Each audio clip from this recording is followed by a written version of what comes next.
ಕೇಶಾಂಚಿತ್ ಸರ್ವಗತ್ವೇನ ಕೇಶಾಂಚಿತ್ ಹೃದಯೇ ಹರಿಃ ಕೇಶಾಂಚಿತ್ ಬಹಿರೇವಾಸ ಉಪಾಸ್ಯ ಪುರುಷೋತ್ತಮ ಅಂತ ಬ್ರಹ್ಮಪುರಾಣದ ಮಾತನ್ನ ನಾವು ಭಾಷ್ಯ ದೀಪಿಕಾ ಅನುಸಾರವಾಗಿ ನೋಡ್ತಾ ಇದ್ದೀವಿ. ಇದು ಈ 1ನೇ ಅಧ್ಯಾಯದಲ್ಲಿ 1ನೇ ಪಾದದ ಕೊನೆಯ ಸೂತ್ರ. ಈ ಎಲ್ಲರೂ ಹೇಗೆ ಉಪಾಸನೆ ಮಾಡ್ತಾರೆ, ಯಾರ್ಯಾರು ಎಲ್ಲೆಲ್ಲಿ ಉಪಾಸನೆ ಮಾಡ್ತಾರೆ ಅನ್ನೋದನ್ನ ಗಮನಿಸಬೇಕಾಗಿದೆ. ಋಷಯ ಅಂತಃ ಪ್ರಕಾಶ ಇತಿ ಶ್ರುತೇ. ಯೋಗಿಗಳು ಒಳಗೆ ನೋಡ್ತಾರೆ, ಯೋಗಿನಾಂ ಹೃದಯ ಹರಿಹಿ ಅಂತ ಬಂದಿದೆಯಲ್ಲ, ಋಷಯ ಅಂತಃ ಪ್ರಕಾಶ ಅನ್ನೋ ಶ್ರುತಿಯನ್ನು ಕೋಟ್ ಮಾಡಿದ್ದಾರೆ ಭಾಷ್ಯ ದೀಪಿಕಾಚಾರ್ಯರು. ಅದು ಎಲ್ಲಿದು ಅಂದ್ರೆ ಪ್ರಜ್ಞಾಂತರ ಪೃಥಕ್ತೋವತ್ ದೃಷ್ಟಿಶ್ಚ ತದುಕ್ತಂ ಅಂತ ಸೂತ್ರ ಇದೆ 3ನೇ ಅಧ್ಯಾಯದಲ್ಲಿ 3ನೇ ಪಾದದಲ್ಲಿ 52ನೇ ಸೂತ್ರ ಆಗಿದೆ. ಅಲ್ಲಿ ಬಂದಿರುವಂತಹ ವಿಚಾರವನ್ನ, ಅಲ್ಲಿ ಬಂದಿರುವಂತಹ ಒಂದು ವೇದ ವಾಕ್ಯವನ್ನು ಅವರು ಕೋಟ್ ಮಾಡಿದ್ದಾರೆ. ಅಲ್ಲಿ ಒಂದು ದೀರ್ಘವಾದಂತಹ ವೇದ ವಾಕ್ಯವೇ ಇದೆ. ಅಂತರ್ದೃಷ್ಟಯ ಬಹಿರ್ದೃಷ್ಟಯ ಅವತಾರದೃಷ್ಟಯ ಸರ್ವದೃಷ್ಟಯ ಇತಿ. ಸಾಧಕರು ಅನೇಕ ಥರದವರಿದ್ದಾರೆ, ಅಂತರ್ದೃಷ್ಟಿಗಳು, ಬಹಿರ್ದೃಷ್ಟಿಗಳು, ಅವತಾರ ದೃಷ್ಟಿಗಳು ಮತ್ತು ಸರ್ವದೃಷ್ಟಿಗಳು ಅಂತ. ಇದನ್ನ ಕಮಠ ಶ್ರುತಿ ಅನ್ನೋದ್ರಿಂದ ಕೋಟ್ ಮಾಡಿದ್ದಾರೆ ಆಚಾರ್ಯರು. ದೇವಾವಾವ ಸರ್ವದೃಷ್ಟಯ, ದೇವತೆಗಳು ಸರ್ವದೃಷ್ಟಿಗಳು, ಎಲ್ಲ ಕಡೆ ಭಗವಂತನನ್ನು ಕಾಣುವವರು. ತೇಷು ಚ ಉತ್ತರೋತ್ತಮ ಅಬ್ರಾಹ್ಮಣೇಶು ಅನ್ಯೇಷು ಅಂತೆಲ್ಲ ಇದೆ, ಅದೇನ್ ಬೇಕಾಗಿಲ್ಲ. ಯಥಾಯೋಗಂ ಯಥಾ ಹಿ ಆಚಾರ್ಯಾಃ ಆಚಕ್ಷತೆ, ಅಂತರ್ದೃಷ್ಟಯ ಬಹಿರ್ದೃಷ್ಟಯ ಅವತಾರದೃಷ್ಟಯ ಅಂತ ಹೀಗೆಲ್ಲ ಇದೆ. ಅಲ್ಲೊಂದು ಶ್ಲೋಕನೂ ಕೂಡ ಇದೆ, ಅಧ್ಯಾತ್ಮ ಅನ್ನೋ ಶ್ಲೋಕದ್ದು. ದೃಷ್ಟ್ಯೈವ ಹ್ಯವತಾರಾಣ, ಕೆಲವರು ಅವತಾರಗಳ ದರ್ಶನದ ಮೂಲಕನೇ, ಸಾಕ್ಷಾತ್ಕಾರದ ಮೂಲಕನೇ ಮುಕ್ತಿಯನ್ನು ಪಡೀತಾರೆ. ದರ್ಶನೇನ ಆಂತರೇಣ ಅನ್ಯೇ, ಕೆಲವರು ಒಳಗೆ ಅಂತಃ ಭವಂ ಆಂತರಂ, ಒಳಗಿನ ಭಗವಂತನ ರೂಪದ ದರ್ಶನದಿಂದ ಮುಕ್ತಿಯನ್ನು ಪಡಿತಾರೆ. ಕೆಲವರು ಸರ್ವತ್ರ ದರ್ಶನಾತ್, ಇದನ್ನ ಕೆಲವರು ದೇವತೆಗಳು ಮೊದಲಾದವರು ಎಲ್ಲಾ ಕಡೆಯೂ ಭಗವಂತನನ್ನು ಕಂಡು ಮುಕ್ತರಾಗ್ತಾರೆ. ನಾವು ಎಲ್ಲಿ ದರ್ಶನಕ್ಕಾಗಿ ಹಂಬಲಿಸಬೇಕು, ಎಲ್ಲಿ ಪ್ರಯತ್ನ ಮಾಡಬೇಕು ಅನ್ನೋದನ್ನ ತೇಷಾಂ ವಿಶೇಷಂ ಆಚಾರ್ಯ ವೇತ್ತಿ ಸರ್ವಜ್ಞತಾಂ ಗತಃ. ಈಗಿರುವ ಆಚಾರ್ಯರಲ್ಲ, ಇವರು ಸರ್ವಜ್ಞರಲ್ಲ. ಈಗ ನಮಗೆ ಸಿಕ್ಕಿರುವಂತಹ ಆಚಾರ್ಯರುಗಳೆಲ್ಲ ತಮ್ಮದೇ ತಮಗೆ ಗೊತ್ತಿಲ್ಲದೆ ಇರುವಂತಹ ಆಚಾರ್ಯಗಳು.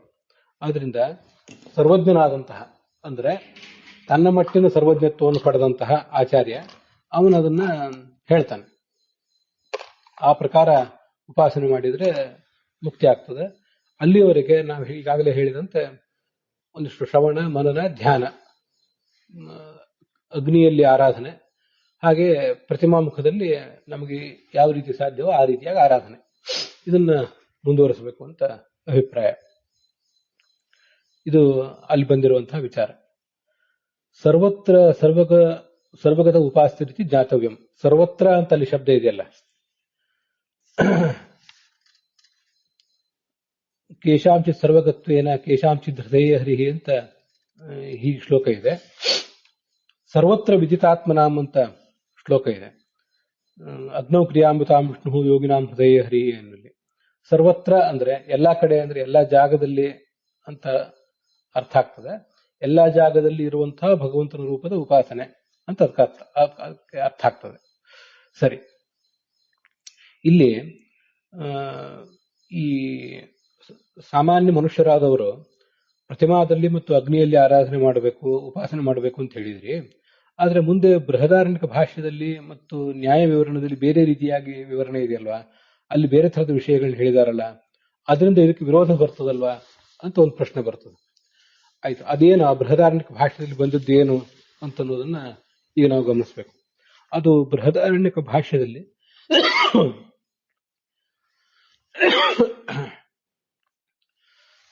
4ನೇ ಅಧ್ಯಾಯ. ಅದು ಪುಸ್ತಕದಲ್ಲಿ 2ನೇ ಅಧ್ಯಾಯ ಅಂತ ಕೊಟ್ಟಿರೋ ಸಾಧ್ಯತೆ ಇದೆ. ಹಿಂದಿನ ಅದನ್ನು ಹೇಳ್ತಿರ್ತಾರೆ, ವ್ಯತ್ಯಾಸ ಗಮನಿಸಬೇಕು.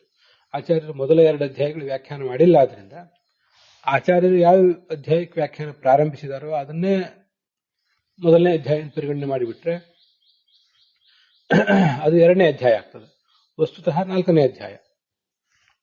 ಅಲ್ಲಿ ಹೀಗೆ ಆ ಅಧ್ಯಾಯ ಪ್ರಾರಂಭ ಕಾಣುವುದೇ ಭಗವಂತನ ಆ ಉಪಾಸನೆ ಹೇಗೆ ಅಂತ ಪ್ರಾರಂಭ ಕಾಣ್ತದೆ ದ್ವಿತೀಯಾಧ್ಯಾಯ.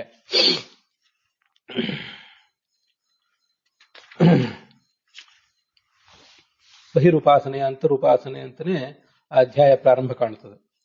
ದೃಪ್ತ ಬಾಲಾಕಿಹಿ ಅನೂಚಾನಃ ಗಾರ್ಗ್ಯಾಸ ಅಂತ ಅಲ್ಲಿ ಆ ಅಧ್ಯಾಯ ಪ್ರಾರಂಭ ಕಂಡಿದೆ. ಅಲ್ಲಿ ಆ ಅಧ್ಯಾಯದಲ್ಲಿ ಸ್ವಲ್ಪ ಮುಂದೆ ಹೋದ ಬಳಿಕ ನಾವು ನೋಡಬೇಕಾದಂತಹ ವಿಚಾರ ಕಂಡು ಬರ್ತದೆ. ಒಂದು ಕಡೆ ಆಚಾರ್ಯರ ಭಾಷ್ಯ ಹೀಗಿದೆ: ಸ್ವಹೃದಿ ಸ್ಥಿತಂ ಸ್ವನಿಯಾಮಕಂ ಭಗವದ್ರೂಪಂ ಉಪಾಸ್ಯೈವ ಮೋಕ್ಷೋ ಭವತಿ ಅಂತ ಭಾಷ್ಯ. ತನ್ನ ಹೃದಯದಲ್ಲಿರುವ ತನಗೆ ನಿಯಾಮಕನಾದ ಭಗವಂತನ ರೂಪವನ್ನು ಉಪಾಸನೆ ಮಾಡಿದರೆ ಮೋಕ್ಷ ಆಗ್ತದೆ. ದೇವತೆಗಳಲ್ಲಿ ಸ್ವಲ್ಪ ವ್ಯತ್ಯಾಸ ಇರ್ತದೆ. ಅಂತರ್ಯಾಮಿಯಾದ ಭಗವಂತನ ರೂಪವನ್ನು ಉಪಾಸನೆ ಮಾಡಿದರೆ ಆಯಾ ದೇವತೆಗಳ ಸಾಮೀಪ್ಯವನ್ನು ಹೊಂದುತ್ತಾನೆ. ಅದು ಹೇಗೆ ಅಂದ್ರೆ, ನಾನು ಒಬ್ಬ ಸಾಧಕ ಒಬ್ಬ ದೇವತೆಯಲ್ಲಿ ಅಂತರ್ಯಾಮಿಯಾದ ರೂಪವನ್ನು ಉಪಾಸನೆ ಮಾಡಿದರೆ ಆ ದೇವತೆಯ ಸಾಮೀಪ್ಯವನ್ನು ಮೊದಲು ಹೊಂದುತ್ತೇನೆ. ಅದಾದ ಮೇಲೆ ಸಾಧನೆಯಲ್ಲಿ ಒಂದಷ್ಟು ಮುನ್ನಡೆ ಆದ ಮೇಲೆ ತನ್ನ ಹೃದಯದಲ್ಲಿರುವ ಭಗವಂತನನ್ನು ಉಪಾಸನೆ ಮಾಡಿದರೆ ಮಾತ್ರ ಮೋಕ್ಷ ಆಗ್ತದೆ ಅಂತ ಅದರ ಅಭಿಪ್ರಾಯ ಕಾಣಿಸ್ತದೆ. ಅದಾದ್ಮೇಲೆ ಮತ್ತೆ ಮುಂದಿನ ಸ್ವಹೃದಿ ಸ್ಥ ಭಗವದ್ ರೂಪಸ್ಯ ಸ್ವಸ್ಮಿನ್ ವಿಶೇಷ ಸಂಬಂಧ ಜ್ಞಾಪನಾರ್ಥಂ ಬೃಹನ್ ಪಾಂಡರವಾಸ ಇತ್ಯಾದ್ಯಾಮಂತ್ರಣಂ ಅಂತ ಮತ್ತೊಂದು ಉಪನಿಷತ್ ಭಾಗ ಇದೆ. ಆ ಉಪನಿಷತ್ ಭಾಗದ ವಿವರಣೆಯನ್ನು ಕೊಡುವಂತಹ ಭಾಷ್ಯವಾಕ್ಯ ಇದೆ. ಅಲ್ಲಿ ಕೊನೆಗೆ ಯೇಷಾಂ ಬಹಿರುಪಾಸನೇನ ಮೋಕ್ಷ ತೇಷಾಮಪಿ ಹೃದ್ಯುಪಾಸನಂ ಕಿಂಚಿತ್ ಕರ್ತವ್ಯಮೇವ ಅಂತ ಒಂದು ವೇದವಾಕ್ಯ ಇದೆ.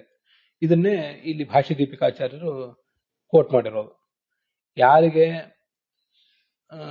ತಮ್ಮ ಶರೀರದ ಹೊರಗೆ ಅಂದ್ರೆ ಅಗ್ನಿಯಲ್ಲಿ ಮತ್ತು ಪ್ರತಿಮಾದಲ್ಲಿ ಉಪಾಸನೆ ಮಾಡಬೇಕು ಅಂತ ಹೇಳಿದ್ದಾರೆ ಬ್ರಹ್ಮಸೂತ್ರ ಭಾಷ್ಯದಲ್ಲಿ, ಅವರೂ ಕೂಡ ಹೃದಯದಲ್ಲಿ ಒಂದಿಷ್ಟು ಉಪಾಸನೆಯನ್ನು ಮಾಡಲೇಬೇಕು ಅಂತ ಅದರ ತಾತ್ಪರ್ಯ. ಇದು ಬೃಹದಾರಣ್ಯಕ ಭಾಷ್ಯದಲ್ಲಿ ಬಂದದ್ದು. ಇದರಿಂದಲೂ ವಿರೋಧ ಬರ್ತದೆ ಈಗ ನೀವು ಹೇಳಿದ್ದಕ್ಕೆ. ಸೂತ್ರ ಭಾಷ್ಯದಲ್ಲಿ ಹೊರಗಡೆ ಮಾಡಬೇಕು ಅಂತ ಹೇಳಿದ್ದಾರೆ, ಬೃಹತ್ ಭಾಷ್ಯದಲ್ಲಿ ಒಳಗಡೆ ಮಾಡಬೇಕು ಅಂತ ಹೇಳಿದ್ದಾರೆ. ಇನ್ನ ಇದಿಷ್ಟು ಬೃಹದಾರಣ್ಯಕದ್ದಾದರೆ ನ್ಯಾಯ ವಿವರಣದಲ್ಲಿ ಭಗವಾನ್ ಬಿಂಬ ದರ್ಶನೇನ ಇವ ಮೋಚಯತಿ ಅಂತ ಇನ್ನೊಂದು ವಾಕ್ಯ ಕೇಳಿ ಬರ್ತದೆ. ಭಗವಂತ ಜೀವನನ್ನ ಹೇಗೆ ಮುಕ್ತನನ್ನಾಗಿ ಮಾಡ್ತಾನೆ ಅಂತ ಪ್ರಶ್ನೆ ಬಂದ್ರೆ, ಬಿಂಬ ದರ್ಶನೇನೈವ, ಆ ಪ್ರತಿಬಿಂಬಭೂತನಾದ ಜೀವ ಬಿಂಬನಾದ ಪರಮಾತ್ಮನನ್ನ ಧ್ಯಾನಿಸಬೇಕು. ಅದರ ಸಾಕ್ಷಾತ್ಕಾರ ಆದಾಗಲೇ ಆ ಭಗವಂತ ಅವನನ್ನ ಮುಕ್ತನನ್ನಾಗಿ ಮಾಡ್ತಾನೆ ಅಂತ ಅದರ ತಾತ್ಪರ್ಯ ಆಗ್ತದೆ. ಈಗ ನಾವು ನೋಡ್ಬೇಕಾಗಿರುವಂತಹ ನ್ಯಾಯ ವಿವರಣದ ಭಾಗ ಏನಿದೆ, ಇದು 33ನೇಯ ಸಾಮಾನ್ಯಾಧಿಕರಣ ಅಂತ. ನಾನು ಅದಕ್ಕೆ ಸಂಬಂಧಪಟ್ಟ ಸೂತ್ರವನ್ನು ಸೂಚಿಸಬೇಕಾದ್ರೆ ಓಂ ಪ್ರಜ್ಞಾಂತರ ಪೃಥಕ್ತ್ವವತ್ ಅಂತ ಸೂಚಿಸಿದೆ. ಆ ಸೂತ್ರ ಅಲ್ಲ, ಅದು ಹಿಂದಿನ ಅಧಿಕರಣಕ್ಕೆ ಸಂಬಂಧಪಟ್ಟಂತಹ ಸೂತ್ರ ಅದು. ಹಾಗಾದ್ರೆ ಈ ನ ಸಾಮಾನ್ಯ ಅಧಿಕರಣ ಅನ್ನೋ ಅಧಿಕರಣಕ್ಕೆ ಸಂಬಂಧಪಟ್ಟ ಸೂತ್ರ ನ ಸಾಮಾನ್ಯಾದ ವ್ಯುಪಲಬ್ಧೇ ಮೃತ್ಯುವನ್ನ ಹಿ ಲೋಕಾಪತ್ತಿ ಅಂತಾನೆ ಸೂತ್ರ ಇದೆ. ಅದನ್ನೇ ಅದನ್ನು ನ ಸಾಮಾನ್ಯ ಅಧಿಕರಣ ಅಂತ ಹೇಳ್ತಾರೆ. ನಚ ಭಗವತಃ ಸರ್ವತ್ರ ಗುಣಸಾಮ್ಯಾತ್ ಯಸ್ಯ ಕಸ್ಯಾಪಿ ರೂಪಸ್ಯ ದರ್ಶನಾತ್ ಸರ್ವೇಷಾಂ ಮುಕ್ತಿ. ಇದು ಆ ನ್ಯಾಯ ವಿವರಣದಲ್ಲಿ ಮೊದಲು ಬಂದಿರುವಂತಹ ವಾಕ್ಯ. ಅದಕ್ಕೇನರ್ಥ? ಭಗವಂತನ ಎಲ್ಲಾ ರೂಪದಲ್ಲಿಯೂ ಕೂಡ ಗುಣಗಳು, ಅವನ ಮಹಿಮೆ, ಕ್ರಿಯೆಗಳು ಸಮಾನವಾಗಿರ್ತವೆ. ಆದ್ರಿಂದ ಯಾವ ರೂಪವನ್ನಾದರೂ ಉಪಾಸನೆ ಮಾಡಿದ್ರೆ ಮುಕ್ತಿ ಆಗ್ತದೆ, ಯಾಕಿಷ್ಟು ತಲೆ ಕೆಡಿಸ್ಕೋಬೇಕು ಅಂತ ಯಾರು ಆಕ್ಷೇಪ ಮಾಡಬಾರದು. ಯಾಕೆಂದ್ರೆ ಒಂದು ಶ್ರುತಿ ವಾಕ್ಯವನ್ನು ಹೇಳಿದ್ದಾರೆ, ಸಮೋಪಿ ಭಗವಾನ್ ಸ್ವಬಿಂಬ ದರ್ಶನೆ ಈವೈನಂ ಮೋಚಯತಿ ಯಥಾ ಸಮೇಶು ಅಪಿ ಕರ್ಮಸು ಸ್ವಕೃತಮೇವ ಏನಂ ಭೋಜಯತಿ ಅಂತ. ಈಗ ನಾವು ಮಾಡಿರುವಂತಹ ಅನೇಕ ಕರ್ಮಗಳಿರ್ತವೆ, ಅವು ಎಲ್ಲಾ ಕರ್ಮಗಳು ಕೂಡ ಸಮಾನ. ಆದರೆ ತಾನು ಮಾಡಿದ ಕರ್ಮ ತನಗೆ ಮಾತ್ರ ಫಲ ಕೊಡ್ತದೆ. ಈಗ ಒಂದು 4 ಜನ, ನಾವು, ನೀವು, ಮತ್ತೊಬ್ರು, ಹೀಗೆ ಒಂದೇ ಕರ್ಮವನ್ನ ಮಾಡಿದ್ದೇವೆ. ಒಂದ್ಯಾವುದೋ ಭಗವಂತನ ಆರಾಧನೆಯೋ ಮತ್ತೊಂದೇನೋ ಕರ್ಮವನ್ನು ಮಾಡ್ತಿದ್ದೇವೆ. ಹೀಗೆ ಒಂದು ಕರ್ಮದಲ್ಲಿ ಆರಾಧನೆ ರೂಪವಾದ ಕರ್ಮವನ್ನು ಮಾಡಿದಾಗ ಅದರಲ್ಲಿ ಪಾಲ್ಗೊಂಡಿದ್ದೀವಿ ನಾವು. ಅಷ್ಟೂ ಜನರು ಕೂಡ ಪಾರಾಯಣ ಮಾಡಿದ್ದೀವಿ, ಅಥವಾ ಅಷ್ಟೂ ಜನ ಕೂಡ ದೇವತಾರ್ಚನೆ ಮಾಡಿದ್ದೀವಿ, ಏನೋ ಮಾಡಿದ್ದೀವಿ, ಸಮಾನವಾಗಿದೆ. ಆದ್ರೆ ನಾನು ಮಾಡಿದ ಕರ್ಮ ನನಗೆ ಫಲ ಕೊಡ್ತದೆ, ನೀವು ಮಾಡಿದ ಕರ್ಮ ನಿಮಗೆ ಫಲ ಕೊಡ್ತದೆ. ಅದರಂತೆ ಭಗವಂತ ಎಲ್ಲ ರೂಪಗಳಲ್ಲಿಯೂ ಕೂಡ ಗುಣದಿಂದ ಸಮಾನನಾಗಿದ್ರೂ ಕೂಡ ಆ ಸಾಧಕನ ಬಿಂಬ ದರ್ಶನ ಆದಾಗ ಮಾತ್ರ ಭಗವಂತ ಅವನನ್ನ ಸಂಸಾರದಿಂದ ಬಿಡಿಸ್ತಾನೆ. ಪ್ರತಿಬಿಂಬಭೂತನಾದ ಸಾಧಕ ತನಗೆ ಬಿಂಬವಾದ ಭಗವಂತನ ರೂಪ ಯಾವುದು ಅಂತ ತಿಳ್ಕೋಬೇಕು, ಆವಾಗಲೇ ಮುಕ್ತಿಯನ್ನು ಪಡಿತಾನೆ ಅಂತ ಹೀಗೆ ವಿವರಣೆ ಬಂದಿದೆ.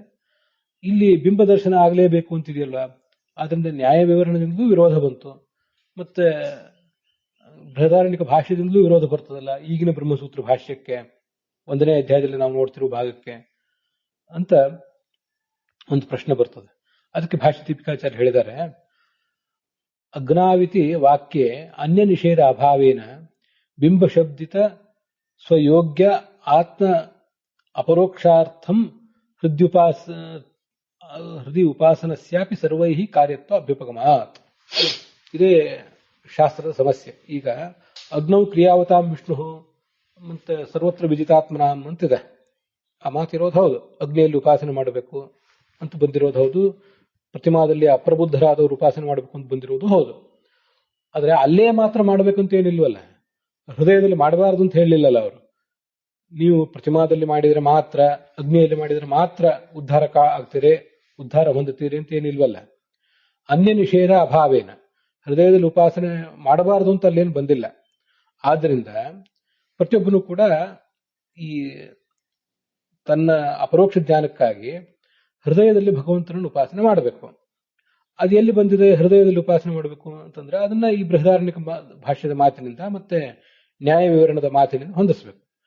ಈಗ ಯಶಾಂ ಬಹಿರ್ ಉಪಾಸನೆನ, ಹೊರಗೆ ಉಪಾಸನೆ ಮಾಡಬೇಕಾದವರು ಯಾರಿದ್ದಾರೆ ಅವರಿಗೂ ಕೂಡ ಹೃದಯದಲ್ಲಿ ಉಪಾಸನೆ ಸ್ವಲ್ಪ ಮಾಡಲ್ಪಡಲೇಬೇಕು ಅಂತ ಬಂದಿದೆ. ಮತ್ತೆ ಈ ನ್ಯಾಯ ವಿವರಣದಲ್ಲಿ ಬಿಂಬ ದರ್ಶನ ಅಂತ ಬಂದಿದೆಯಲ್ವಾ ಸ್ಪಷ್ಟವಾಗಿ, ಅಂದ್ರೆ ಬಿಂಬ ದರ್ಶನ ಅನ್ನೋ ಮಾತಿಗೆ ಹೀಗೆ ಅರ್ಥ ಹೊಂದಿಸ್ತಾರೆ ಭಾಷ್ಯ ದೀಪಿಕಾಚಾರ್ಯರು.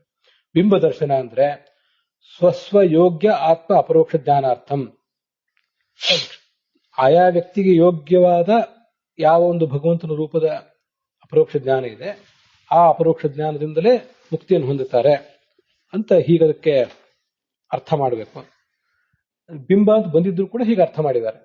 ಆದ್ರಿಂದ ಮುಕ್ತಿಗೆ ಬಿಂಬ ದರ್ಶನ ಅನ್ನೋದು ಬೇಕೇ ಬೇಕೋ, ಅಥವಾ ಸ್ವಯೋಗ್ಯವಾದ ಆತ್ಮ ದರ್ಶನ ಇದ್ರೆ ಸಾಕು, ಸ್ವಯೋಗ್ಯ ಭಗವದ್ ರೂಪದ ದರ್ಶನ ಇದ್ರೆ ಸಾಕು ಅಂತ ಒಂದು ವಿವಾದ ಇದೆ. ಹಿರಿಯ ವಿದ್ವಾಂಸರು ಕೂಡ ಅಂತ ಒಂದು ವಿವಾದವನ್ನ ಒಪ್ಕೊಂಡು ಸುಮ್ಮನೆ ಇದ್ದಾರೆ ಅಷ್ಟೇ ಅಲ್ವಾ, ನಿಮ್ಗೆಲ್ಲ ಗೊತ್ತಿದೆ. ಅದನ್ನ ನಾವು ಕಾಲಾಂತರದಲ್ಲಿ ಬಗೆಹರಿಸ್ಕೊಳ್ಳೋಣ. 3ನೇ ಅಧ್ಯಾಯ ನೋಡುವಾಗ, 3ನೇ ಅಧ್ಯಾಯ ನೋಡಿದ ಮೇಲೂ ಕೂಡ ನಮ್ಮ ಸಾಧನೆಯಲ್ಲೇ ಅದನ್ನ ಮುಂದೆ ಒಂದು ಪರಿಹಾರ ಕಾಣಬೇಕಷ್ಟೆ. ಬ್ರಹ್ಮಸೂತ್ರದಲ್ಲಿ 53ನೇ ಶ್ಲೋಕ ಇದೆ, 53ನೇ ಸೂತ್ರ, ನ ಸಾಮಾನ್ಯಾತ್ ಅಪಿ ಉಪಲಬ್ಧೇಹೇ ಮೃತ್ಯುವನ್ನ ಹಿ ಲೋಕಾಪತ್ತಿ ಅಂತ ಸೂತ್ರ ಭಾಷ್ಯದಲ್ಲಿ. ಅಲ್ಲಿ ಸಾಮಾನ್ಯ ದರ್ಶನ ಲೋಕಾಹ ಮುಕ್ತಿರ್ ಯೋಗ್ಯಾತ್ಮ ದರ್ಶನ ಅತಿಥಿ ನಾರಾಯಣ ತಂತ್ರೆ ಅಂತಿದೆ. ಅದನ್ನೇ ಯೋಗ್ಯಾತ್ಮ ದರ್ಶನ ಅಂತ ಇಲ್ಲಿ ತಗೊಂಡಿರೋದು ಇವರು ಭಾಷ್ಯ ದೀಪಿಕಾಚಾರ್ಯರು. ಭಗವಂತನ ಒಂದು ರೂಪ ದರ್ಶನದಿಂದ, ರಾಮಕೃಷ್ಣ ಇತ್ಯಾದಿ ಯಾವುದೋ ಒಂದು ರೂಪ ದರ್ಶನ ನಾವು ಮಾಡ್ಕೊಂಡಿರ್ತೀವಿ ಸಾಧನೆಯಲ್ಲಿ ಮುಂದೆ ಹೋದಾಗ, ಅದರಿಂದ ಬೇರೆ ಬೇರೆ ಲೋಕಗಳ ಪ್ರಾಪ್ತಿ ಆಗ್ತದೆ. ಅದಾದ್ಮೇಲೆ ಮುಕ್ತಿ ಆಗಬೇಕಾದ್ರೆ ಮಾತ್ರ ನನಗೆ ಯೋಗ್ಯವಾದ ಭಗವಂತನ ರೂಪವನ್ನೇ ನಾನು ಕಾಣಬೇಕು ಅಂತ ನಾರಾಯಣ ತಂತ್ರದಲ್ಲಿ ಇದೆ. ಮತ್ತೆ ಇನ್ನೂ ಒಂದು ಮಾತನ್ನು ಮುಂದೆ ತೋರಿಸ್ತಾರೆ ಅವರು. ಮುಚ್ಯತೇನಾತ್ರ ಸಂದೇಹೋ ದೃಷ್ಟ್ಯಾತು ಸ್ವಾತ್ಮಯೋಗ್ಯ ಇತಿ ಚ, ತನಗೆ ಯೋಗ್ಯವಾದ ಭಗವಂತನ ರೂಪದ ದೃಷ್ಟಿಯಿಂದಲೇ ಮುಕ್ತಿಯನ್ನು ಹೊಂದುತ್ತಾನೆ. ದರ್ಶನ ಏನಾತ್ಮ ಯೋಗ್ಯೇನ ಮುಕ್ತಿರ್ ನಾನೇನ ಕೇನಚಿತ್ ಅಂತ ಒಂದೊಂದು 2 ಮಾತುಗಳನ್ನ ಅಲ್ಲಿ ಆಚಾರ್ಯರು ಉದ್ಧಾರ ಮಾಡಿದ್ದಾರೆ. ಅಂತೂ ನಮಗೆ ಯೋಗ್ಯವಾದ ಸಾಕ್ಷಾತ್ಕಾರಕ್ಕಾಗಿ ನಾವು ಹಂಬಲಿಸಬೇಕು ಅಂತ ಹೀಗಾದ್ರ ಅರ್ಥ. ಇಷ್ಟು ತಾತ್ಪರ್ಯ ಅದರಿಂದ ತಿಳಿದು ಬರ್ತದೆ. ಮೋಚಕ ಯೋಗ್ಯಾಪರೋಕ್ಷ ದ್ವಾರಭೂತ ಅವತಾರಾದ್ಯ ಅಪರೋಕ್ಷ ಸಾಧನ ಉಪಾಸನಾಯಾ ಏವ ತೈಸ್ತೈಃ ಪ್ರಾಚುರ್ಯೇಣ ಪ್ರಕರಣಸ್ಯ ಅಗ್ನಾವಿತಿ ವಾಕ್ಯೇನ ವ್ಯವಸ್ಥೆಯ ಪ್ರತಿಪಾದನಾಚ್ಯ. ಮುಕ್ತಿಗೆ ಕಾರಣವಾದ ಯಾವುದು? ಯೋಗ್ಯಾಪರೋಕ್ಷ ಜ್ಞಾನ. ಅದಕ್ಕೆ ಯೋಗ್ಯಾಪರೋಕ್ಷ ಅದಕ್ಕೆ ದ್ವಾರಭೂತವಾದದ್ದು ಈಗ ನಾವು ಮಾಡುವಂತಹ ಅವತಾರಾದಿ ರೂಪಗಳ ಉಪಾಸನೆ. ನಮಗೀಗ ಏನು ಸಿಕ್ಕಿದೆ, ರಾಮಕೃಷ್ಣಾದಿ ರೂಪಗಳ ಉಪಾಸನೆ ಮಾಡಬೇಕು, ಅಥವಾ ಮತ್ತೊಂದು ಯಾವ್ದಾದ್ರು ರೂಪದ ಉಪಾಸನೆ ಮಾಡಬೇಕು ನಮ್ಗೆ ಇಷ್ಟವಾದ್ದನ್ನ. ಇದರಿಂದ ವಿಘ್ನಗಳ ಪರಿಹಾರ ಆಗ್ತವೆ. ಭಾಗವತ ತಾತ್ಪರ್ಯದಲ್ಲಿ ಬಹಳ ಹಿಂದೆ ಬರುವ ಒಂದು ಮಾತನ್ನು ಬಹಳ ಹಿಂದೆ ಹೇಳಿದ್ದೆ. ವಿಘ್ನ ಹಾನಿಸ್ತು ತದ್ಯುಗೆ ಅವತೀರ್ಣ ಹರೇರ್ಮೂರ್ತ್ಯ ಯಾಂ ಚಾನ್ಯಾಂ ಪ್ರದಿಶೇತ್ ಗುರು. ನಮಗೀಗ ಸ್ವರೂಪ ಗುರು ಸಿಕ್ಕಿಲ್ಲದೆ ಇರಬಹುದು, ಆದರೂ ಕೂಡ ಗುರುವಾದವನು ಯಾವ ರೂಪವನ್ನು ಉಪಾಸನೆ ಮಾಡಿ ಅಂತ ಹೇಳ್ತಾನೆ, ಅಥವಾ ಯಾವ್ದಾದ್ರು ಒಂದು ವಿಗ್ರಹವನ್ನು ಕೊಟ್ಟಿರ್ತಾನೆ. ಯಾಂ ಚಾನ್ಯಾಂ ಪ್ರತಿಷೇಧ್ ಗುರು ಅಂತ ಬಂದಿದೆ, ಅದನ್ನೇ ಉಪಾಸನೆ ಮುಂದುವರಿಸ್ತಾ ಹೋಗ್ಬೇಕು. ಅದರಿಂದ ವಿಘ್ನಗಳು ಪರಿಹಾರ ಆಗ್ತವೆ. ಕೊನೆಗೆ ಮುಕ್ತಿಗೆ ಸಾಧನವಾದ ಅಪರೋಕ್ಷ ಜ್ಞಾನಕ್ಕಾಗಿ ಪ್ರಯತ್ನ ನಡೀತದೆ. ಹೀಗೆ ಅದನ್ನ ಹೊಂದಾಣಿಕೆ ಮಾಡ್ಕೋಬೇಕಾಗ್ತದೆ.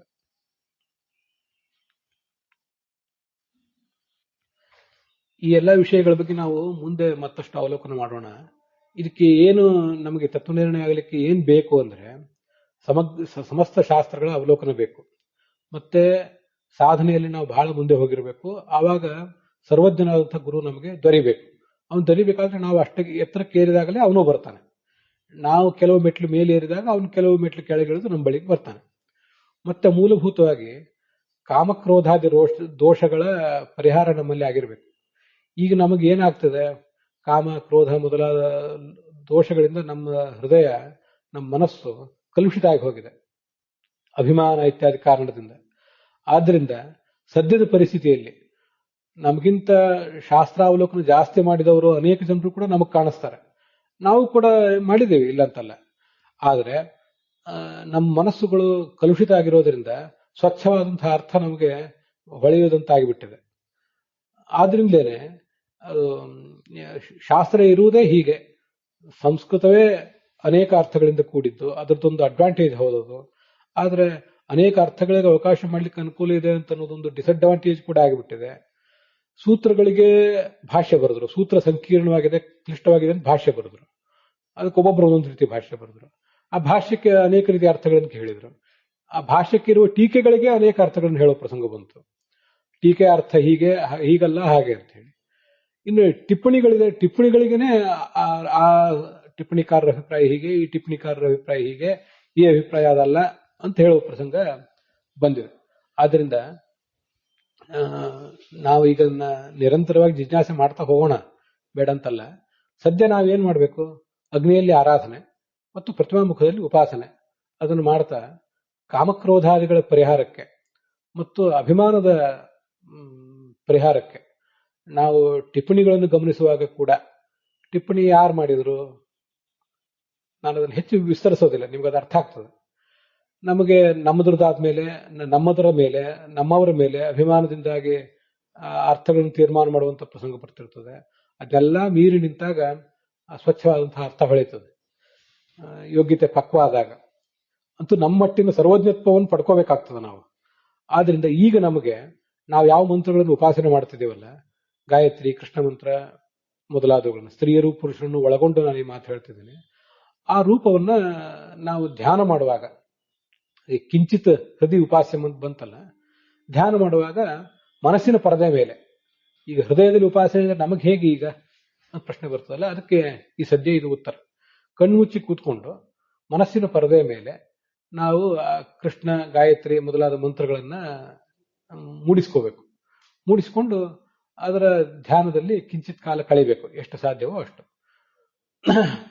ಮತ್ತೆ ಹೊರಗೆ ಅಗ್ನಿ ಆರಾಧನೆ, ಪ್ರತಿಮಾ ಆರಾಧನೆ ಅಂತೂ ಅವಂತೂ ಇದ್ದೇ ಇರ್ತವೆ. ಹೀಗೆ ಮುಂದುವರಿತಾ ಹೋಗ್ಬೇಕು. ವಿಘ್ನಗಳನ್ನು ಪರಿಹಾರ ಮಾಡು ಅಂತ, ವಿಘ್ನಗಳನ್ನು ಪರಿಹಾರ ಮಾಡುವಂತ ಹೀಗೆ ಉಪಾಸನೆ ಮಾಡ್ತಾ ಮಾಡ್ತಾ ಮುಂದೆ ಹೋದಾಗ, ವಿಘ್ನಗಳು ಅಂದ್ರೆ ಒಂದು ಅನ್ಯಥಾ ಜ್ಞಾನ, ಸಂಶಯ ಇತ್ಯಾದಿಗಳು, ಮತ್ತೆ ಕಾಮಕ್ರೋಧಾದಿಗಳು ಕೂಡ ವಿಘ್ನಗಳೇ. ಅವೆಲ್ಲ ಪರಿಹಾರ ಆದಾಗ ನಿಧಾನವಾಗಿ ಇದಾಗ್ತದೆ. ಅಷ್ಟು ಬಿಟ್ಟು ನಮಗೆ ಈ ಸದ್ಯ ಬೇರೆ ಮಾರ್ಗ ಇಲ್ಲ. ಅಲ್ಲಿಗೆ ಇವತ್ತಿನ ಈ ಭಾಗ ಸಮಾಪ್ತ ಆಗಿದೆ.